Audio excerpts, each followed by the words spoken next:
Vamos con mi querido Amado Avedaño. Amado, vaya tema el de Salvador Cienfuegos, las teorías, el complot, las conspiraciones, las ideas.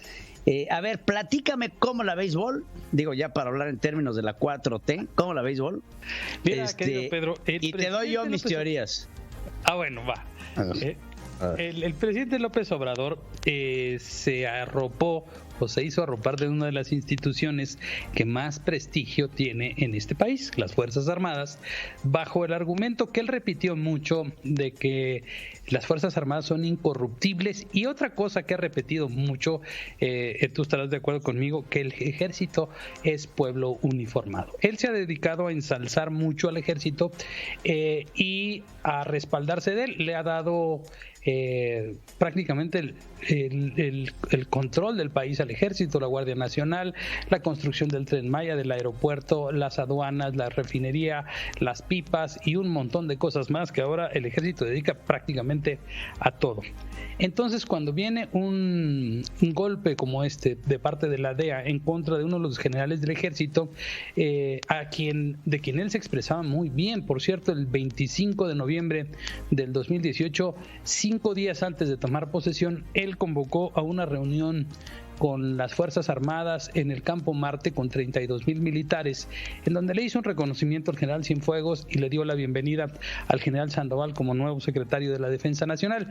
Y se ve en las imágenes, si tú puedes ver ese video, se ve cómo hay una relación muy estrecha entre Cienfuegos y el general Sandoval, que cosa que no es extraña, porque el general Sandoval era el comandante de la 4ª Región Militar en Nuevo León. Eso es muy normal que suceda. El asunto es que el ejército es una institución endogámica, y lo primero que hizo el presidente fue decir en su conferencia de prensa que esto era una muestra de la corrupción que imperó en los gobiernos neoliberales. Pero a partir del día siguiente se moderó con el discurso, porque la verdad es que todavía no sabe, porque él ni siquiera sabía que había una investigación que empezó desde el 14 de agosto del año pasado en contra del general Cienfuegos. Entonces ahora está literalmente entre dos fuegos el presidente. Si se va en contra de Cienfuegos, no sabe en contra de cuántos de los suyos se va a ir. Por eso ha tratado de ser moderado en cierto sentido. Ahora, el problema es pues que ha sido en algún momento en campaña fue muy agresivo con el ejército, ahora es muy condescendiente con él. En este momento en el que las Fuerzas Armadas para él eran su fortaleza y su pilar, pues la verdad es que está tambaleante. El error que ha cometido el presidente es que no ha iniciado de parte del gobierno mexicano una investigación interna de aquí para allá, y no esperar que la DEA le dé todos los elementos para saber quiénes de los que están a su alrededor están involucrados en alguna cuestión ilícita o vinculados a las presuntas acciones que tenía el general Cienfuegos, si es que resulta culpable o no. Es decir, él está a expensas de lo que diga la DEA. Ahora imagínate con qué confianza iría cualquier general o cualquier funcionario del gobierno mexicano, de esta o de la pasada administración, a Estados Unidos, cuando no sabes si en una de esas te lo van a agarrar y te lo van a meter a la cárcel, porque probablemente un testigo protegido, que probablemente sea el propio Edgar Beitia, que esté diciendo quiénes estaban involucrados en esto. La situación es muy complicada para el presidente, porque ese era su pilar, de ese poste estaba amarrado, y ahora ese poste se está tambaleando. Por el bien de las Fuerzas Armadas de este país y por el bien del gobierno mexicano, tendríamos que saber de este lado quién está involucrado y quién está limpio en eso, Pedro, porque hablando de los fideicomisos, el ejército es uno de los que se salvó de que le quiten fideicomisos. Tiene un fideicomiso de 30,000 millones de pesos, y eso pues lo hace ver ante los ojos de la ciudadanía como una institución privilegiada, ¿no? Es una institución privilegiada.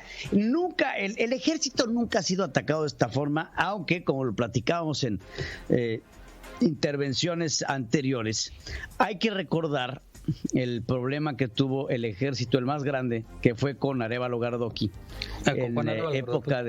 con época del Salinato, que justamente se da todo este caso de Camarena, se da un caso en donde Salvador Cienfuegos ya estaba en el ejército mexicano, en donde la DEA decide dejar de trabajar directamente con el ejército porque acusaba al ejército de proteger los ranchos de siembra y cultivo de marihuana de Rafael Caro Quintero. Entonces es ahí cuando la DEA se separa del ejército mexicano y se pone a trabajar con la Marina. Entonces desde ese entonces la DEA le trae cantado tiro al ejército mexicano.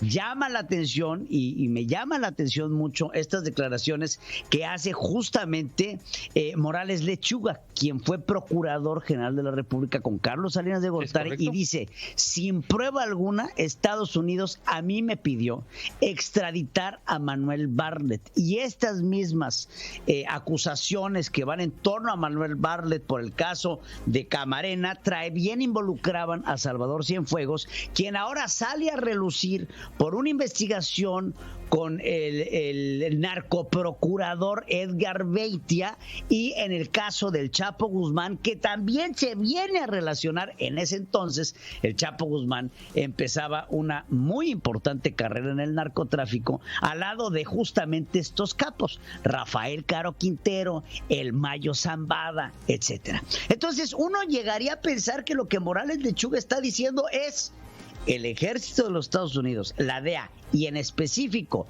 William Barr se están queriendo cobrar a lo chino al ver que llegaba a territorio norteamericano Salvador Cienfuegos. Yo no voy a meter las manos por Salvador Cienfuegos para nada, pero bueno, esto es lo que dice Morales Lechuga, que me llama la atención, pero como bien dices, dentro del ejército hay más cuero que correas. Mira, también hay que tomar en cuenta que en el sexenio de Zedillo, Jesús Gutiérrez Rebollo era el recién nombrado zar antidrogas, y pues me lo pescaron por eso mismo, ¿no? Entonces, ¿sí? Como que hay sí es cierto, hay un distanciamiento entre el ejército mexicano y las autoridades antidrogas de los Estados Unidos, y esto me parece que es una afrenta muy grande en contra del ejército mexicano, porque lo deja muy mal parado a vista de todos.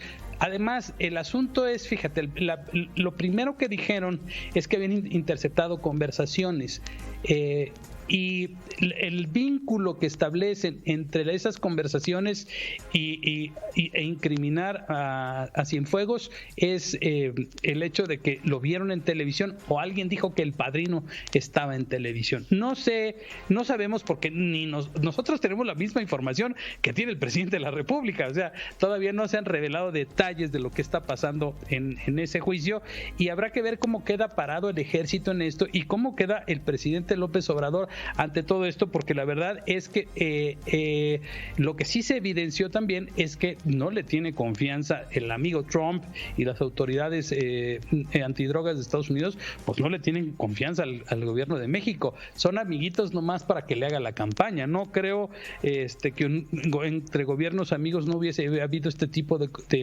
de acercamiento previo para decir: oye, voy a capturar a alguien del ejército, ¿no? Temen que les dieran un pitazo, ¿no? Claro, por supuesto. Yo también creo que esta falta de confianza y distanciamiento que hay entre los dos gobiernos habla cantidades de lo que opina el gobierno de los Estados Unidos, del gobierno de México y del involucramiento del ejército mexicano con el narcotráfico. Y poner sobre la mesa a Andrés Manuel López Obrador pues ahora sí que en una ocurrencia de su gobierno, decide en su momento darle las aduanas a la Secretaría de la Defensa Nacional y darle las aduanas mercantes, o sea, de barco, dárselas a la Marina. La Marina acepta, los verdes no. Y lo primero que yo, cuando sentí esto, dije: ¿por dónde entra la droga y por dónde sale la droga de nuestro país?